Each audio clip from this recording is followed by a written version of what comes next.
Nah teman-teman, ini adalah video part selanjutnya dari video proyek high-end low budgetnya Nexindo Audio Nugraha. Jadi selamat menonton ya teman-teman.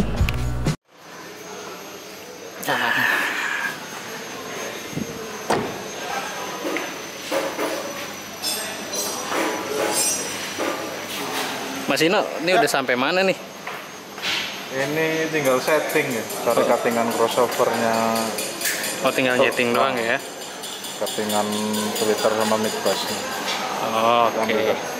Ambil impuls responnya satu-satu ini. Nah, kita mau cek dari apa namanya? Mid bass, Twitter, mid bass sama subwoofer. Nah, kita coba respon Twitternya ya. Nah, tar dulu, jangan jauh-jauh dulu. Ya. Nah, ini apa nih? Nih, sama ini... itu mic hubungannya apa? Mic ini kan buat alat bantu kita nyari respon data ya. Oke. Dengan bantuan mic dan hardware sama software ini kan kita bisa tahu data si speaker ini. Oke. Nah, jadi kita pengen tahu data speakernya ini frekuensinya.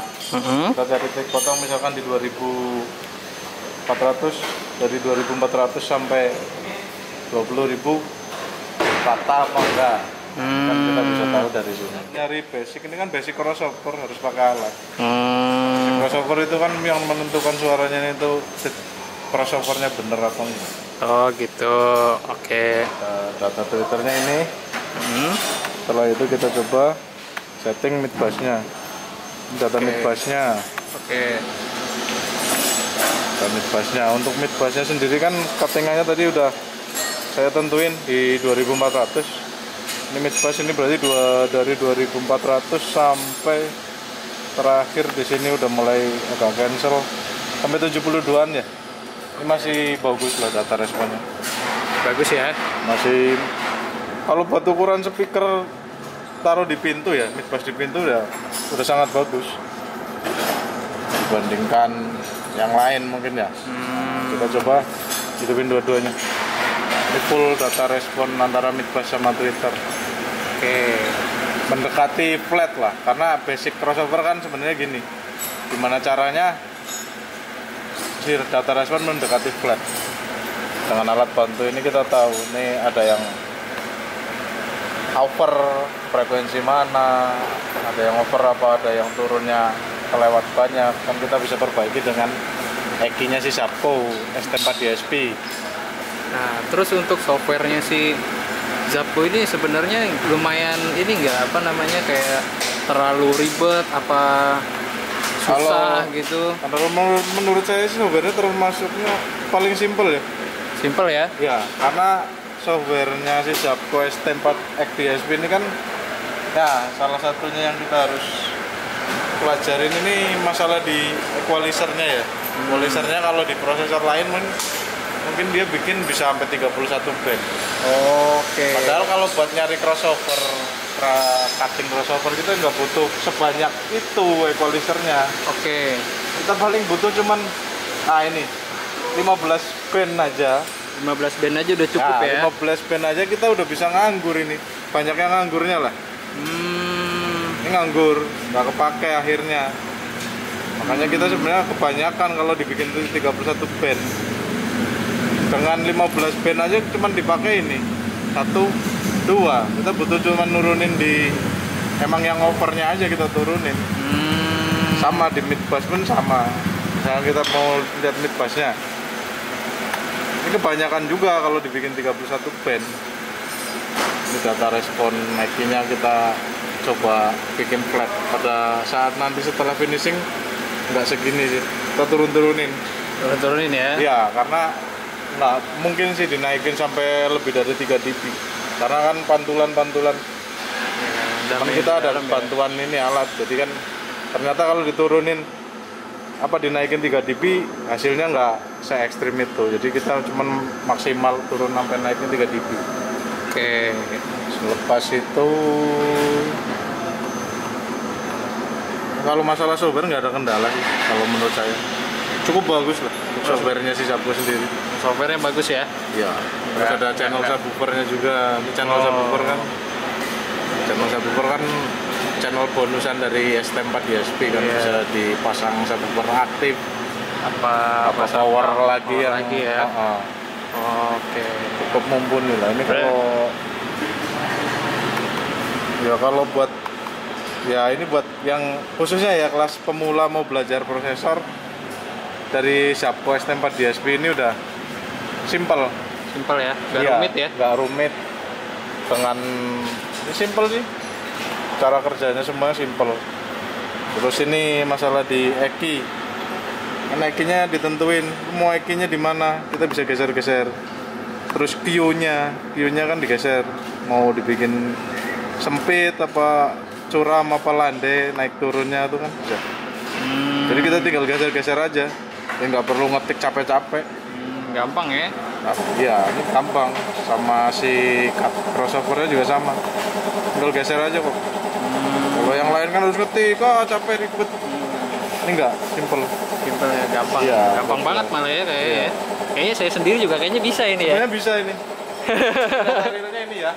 Iya benar. Data realnya si speaker. Jadi emang harus tetap butuh bantuan eki. Jadi jangan bilang di mobil equalizer itu haram. Enggak, tetap harus butuh eki.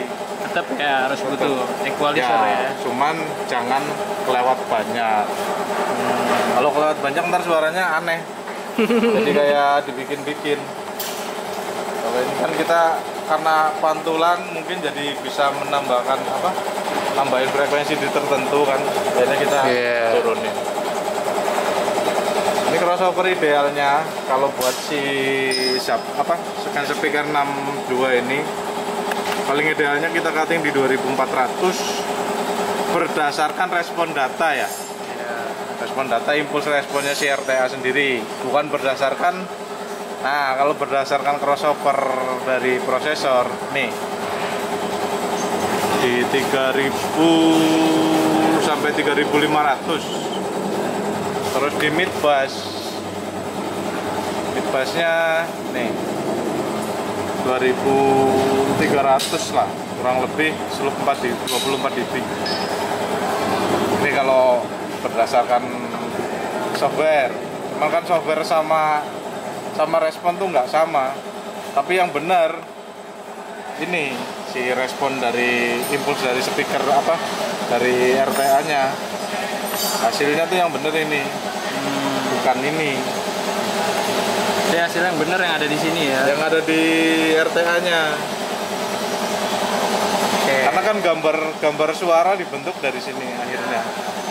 Karena kalau kita nggak ada alat, susah juga nentuin titik potong. Ya, soalnya nggak bisa kelihatan. Iya, suara kan nggak bisa kelihatan. Jadi kita butuh alat bantu biar bisa ngelihat. Ya ini bentuknya respon ini kan bantu kita lihat. Ya. Jadi kita nggak buta.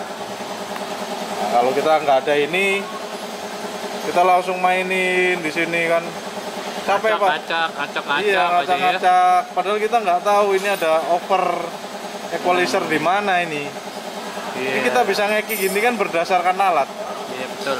Sebenarnya kalau nggak ada alat ya agak susah. Kalau cuma ngandelin insting doang mah percuma ya. Kalau ngandelin insting agak mungkin kuping-kuping tertentu kali ya. Oke. Kalau saya pribadi, walaupun saya ya cukup mengerti lah tentang musik, tetap saya butuh bantuan alat. Tetap ya, namanya alat itu harus perlu ya. Semua kan udah dibantu sama alat, karena udah disediain sekarang dari mesin. Kita main mesin aja itu kan bantuannya alat buat nyeting. Apalagi ini yang nggak ada, yang nggak kelihatan ya. Makanya butuh bantuan gambarnya seperti ini. Ya nggak tahu sih menurut kawan-kawan gimana. Kalau menurut saya pribadi alat bantu ini cukup penting. Ya udah, Mas Ino dilanjut ya Mas Ino ya. Siap. Saya tak tinggal ngopi dhisik ya. Oke, siap. Oke. Ya lanjut, nanti tinggal kalau udah selesai boleh dengar. Siap Mas Ino. Nah teman-teman semuanya, itu dia bagian video dari part yang satu ini. Jangan lupa nantikan part selanjutnya di channel Nexindo Audio Nugraha. Bye bye teman-teman.